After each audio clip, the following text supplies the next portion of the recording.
Nasruddin, le fou sage, un soir était en train de prendre son repas avec son épouse. À la fin du repas, Khadija, l'épouse, l'a regardé de son air coquin, elle a soupiré, lui a dit « Mon mari, mon beau mari, est-ce que ce soir, tu ne voudrais pas qu'on change de position ?» Je dis « Mais tu as toujours des idées extraordinaires, bien sûr que je veux bien. Comment tu veux qu'on fasse ?» Je dis, par exemple, ce soir, toi, tu fais la vaisselle, moi, je reste assise, les jambes allongées. Ce soir-là, Nasreddin et sa femme étaient dans leur chambre, ils étaient allongés, c'était l'heure de dormir, mais Nasreddin ne dormait pas. Il passait son temps à se tourner, se retourner, se tourner, se retourner, à souffler. Elle dit, écoute mon mari, ça suffit, qu'est-ce qui t'arrive ? Il lui a dit, je dois de l'argent au voisin. Je lui dois 10 pièces d'or et je dois lui donner demain matin.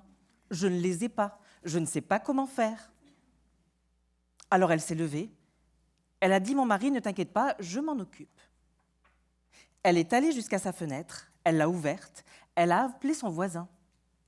Le voisin s'est réveillé, il a ouvert la fenêtre à son tour, il lui a dit, voisine, tu m'as appelé ? Elle lui a dit, oui, c'est bien mon mari qui te doit de l'argent.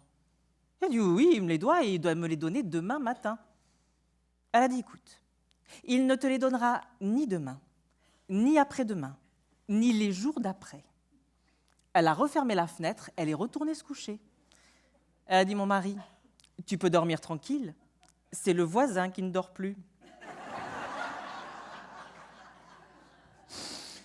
La guerre s'est déclarée. On a rassemblé les hommes, on a conduit les hommes à la frontière. Parmi les hommes, il y avait Nasruddin, le fou sage. Au début, les hommes couraient, mais le chemin était lent, ils ont pris un rythme un peu plus lent. C'est le voisin qui l'a vu. Il dit, Nasruddin, t'es fou, tu vas à la guerre avec un arc sans flèche. Il dit, c'est simple, les ennemis vont tirer des flèches, je ramasserai les flèches, je tirerai sur les ennemis. Je lui ai dit, imbécile, et si les ennemis ne tirent pas des flèches? Il dit, ça sera encore plus simple, il n'y aura jamais de guerre.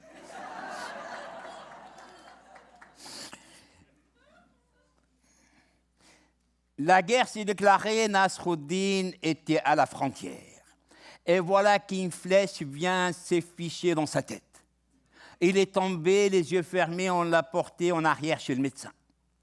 Le médecin l'a regardé, il l'a examiné, il a dit, de deux choses l'une. Ou bien la flèche n'a pas touché le cerveau, et là je peux le sauver.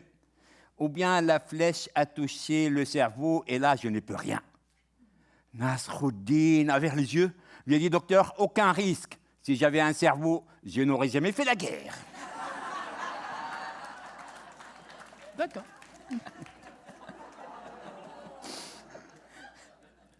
Nasruddin, le fou sage, était très malade. Il est parti voir le médecin. Le médecin l'a ausculté, l'a examiné, lui a dit, Nasruddin, tu veux la vérité? Il dit, bien sûr. Il dit, voilà, il te reste 2 mois à vivre. Nasruddin a dit, 2 mois? Alors j'ai choisi mai et septembre.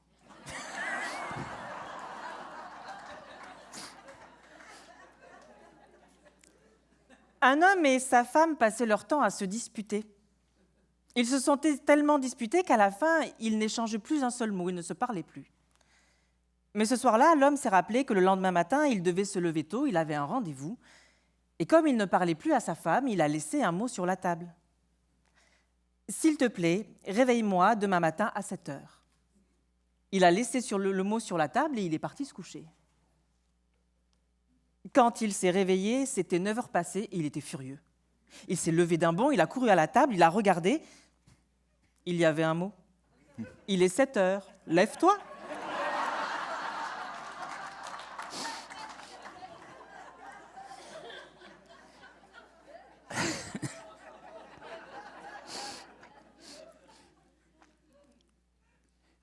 Khadija, la femme de Nasruddin, était un jour assise à la fenêtre, regardait dans la rue son mari.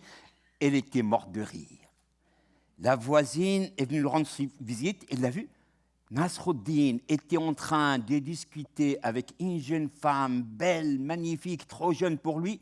Et le voisin a dit, mais Khadija, tu n'es même pas jalouse? Il n'y a pas du tout. Je suis en train de regarder, je me demande combien de temps il va rester comme ça avec le ventre rentré.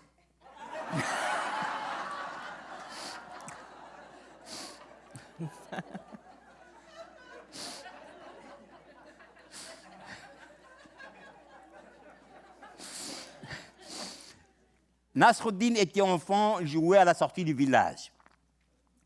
Il a vu de loin arriver son voisin. Son voisin était un grand commerçant qui voyageait souvent, il passait 1 an, 2 ans à l'étranger, il revenait.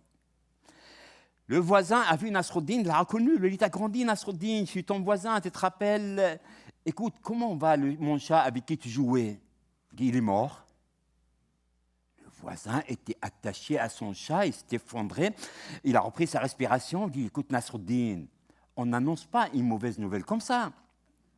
Même tu aurais pu mentir, par exemple, me dire, alors que le chat grimpait à la gouttière, il a glissé, s'est rattrapé, il a encore glissé, il s'est rattrapé.